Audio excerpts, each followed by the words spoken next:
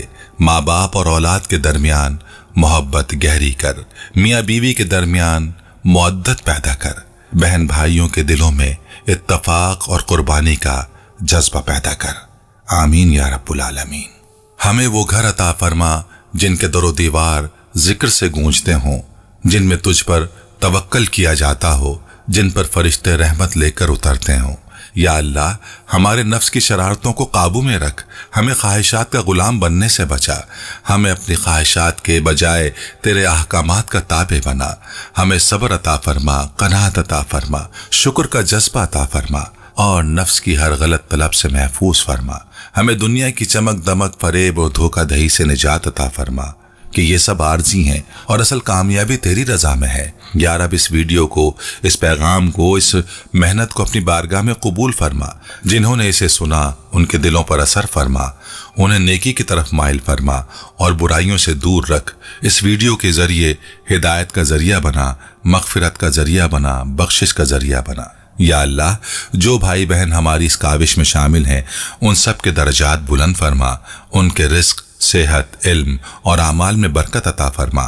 انہیں اور ان کے اہل خانہ کو اپنی حفاظت میں رکھ، ان کی دعائیں قبول فرما، ان کے راستے آسان فرما، ان کے لیے دنیا اور آخرت کی بھلائیاں لکھ دے۔ یا ارحم الراحمین، ہمیں موت کی حقیقت یاد دلا۔ یا ارحم الراحمین، ہمیں موت کی حقیقت یاد دلا۔ ہمیں دنیا کی فانی خوشیوں سے نکل کر تیری رضا کی طلب عطا فرما۔ ہمیں قناعت، صبر، شکر اور توکل کا راستہ دکھا۔ ہمیں اپنی محبت عطا فرما اور اپنی معرفت سے سرفراز فرما۔ اے اللہ، جب قبر میں اکیلے ہوں تو ہمارا ساتھی ہو، جب اندھیرے ہوں تو روشنی عطا فرما، جب اعمال کا پلڑا تولا جائے تو ہمارے نیک اعمال کو بھاری کر دے، جب کتابیں دی جائیں تو ہمیں دائیں ہاتھ میں دینا، جب نامہ اعمال کھلے تو ہمیں شرمندہ نہ کرنا۔ یا اللہ، ہم سب کی توبہ قبول فرما، ہمیں ہدایت دے، ثابت قدمی دے اور ہماری زندگی کا خاتمہ ایمان پر فرما۔ اے اللہ، تو ہمارے دلوں کو سیدھا کر دے، ہمارے راستوں کو درست کر دے، ہماری نیتوں کو پاک کر دے اور ہمیں صرف اور صرف تیرے لیے جینے اور مرنے کی توفیق دے۔ ربنا تقبل منا انک انت السمیع العلیم وتب علینا انک انت التواب الرحیم۔ اللہم صلی علی محمد وعلی آل محمد کما صلیت علی ابراہیم وعلی آل ابراہیم انک حمید مجید۔ اللہم بارک علی محمد وعلی آل محمد کما بارکت علی ابراہیم وعلی آل ابراہیم انک حمید مجید۔ آمین یا رب العالمین۔